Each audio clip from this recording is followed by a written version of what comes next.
कहते हैं पूत का पांव पालने में ही दिख जाता है। जिसका बाप तांगे वाला हो, क्या उसका बेटा तांगे वाला होगा? ये शायद सुनकर आपको अजीब लग रहा होगा, लेकिन ऐसा नहीं था। जिसका बेटा अपराधी बन गया, उसका बाप तांगे वाला था। बेटा तमंचे वाला था। कभी रेलवे स्टेशन के बाहर तांगा दौड़ाकर पेट पालने वाला परिवार आज उसी के घर में एक ऐसा अपराधी निकल गया जिसके नाम से लोग दहशत खाते थे। सियासत की गाड़ी पर सवार हो गया, पहले जराइम की गाड़ी पर और बाद में सियासत की गाड़ी पर सवार हो गया। इसीलिए मैं कहता हूं बार बार, जराइम का जा और राजनीति का राह। ये राज सत्ता पर काबिज होने के लिए जो अपराध का रास्ता चुना जाता है वो सबसे खतरनाक होता है, क्योंकि इसमें कोई दया भाव नहीं होती, इसमें कोई भावना नहीं होती। इसीलिए ऐसे नेता जो अपराध से राजनीति में आते हैं उन्हें पॉलिटिकल क्रिमिनल कहा जाता है, राजनैतिक अपराधी, क्योंकि उनका टारगेट बिल्कुल फिक्स होता है। अतीक अहमद भी उसी में से था जो सियासत की गाड़ी पर सवार हो गया। ये वो दौर था जब मेहनत की जगह मक्कारी का रास्ता पकड़ा और फिर तांगे वाले का बेटा बन गया तमंचे वाला डॉन।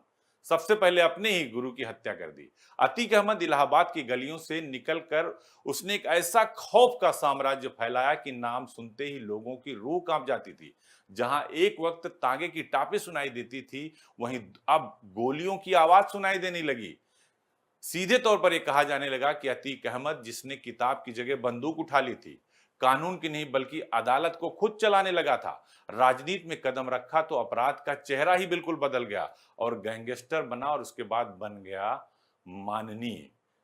क्योंकि कहते हैं कि अगर आपने जराइम से राजनीति में रास्ता अख्तियार किया तो आपकी तासीर भले ही खत्म हो जाए, लेकिन आपका तरीका नहीं बदलता, क्योंकि कहते हैं चोर चोरी छोड़ सकता है, हेरा फेरी नहीं छोड़ सकता। और यही आदत जो अतीक अहमद की थी, शायद इसी ने उसकी जान भी ले ली और एक माफिया अतीक जो अतीत बन गया था, उसकी उस काली दुनिया का अंत हो गया।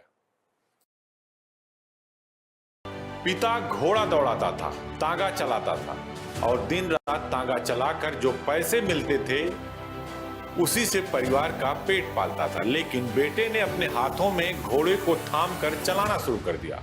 घोड़ा यानी तमंचा। तमंचे का घोड़ा दौड़ाकर उसने अपराध का रथ चला दिया। रक्त रंजित पथ पर दौड़ते इस रथ पर सारथी था अतीक अहमद। इस तमंचेबाज अतीक के आपराधिक रथ पर धीरे धीरे राजनैतिक कवच चढ़ गया।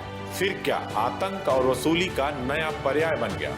आतंक सियासत के साथ ग्लैमर का दूसरा नाम था अतीक अहमद। अत्याधुनिक असलहे, विदेशी गाड़ियों पर भरपूर प्रदर्शन, अत्याधुनिक असलहे और विदेशी गाड़ियों से घूमना, विदेशी नस्ल के खतरनाक कुत्ते पालने, काफिले में हमर गाड़ियां, करोड़ों की गाड़ियों का शामिल होना डॉन के रुतबे को बरकरार रखता था। ये दशक था 1970, जब गोरखपुर से लेकर गाजीपुर और वाराणसी तक गैंग और गैंगवार की गूंज थी।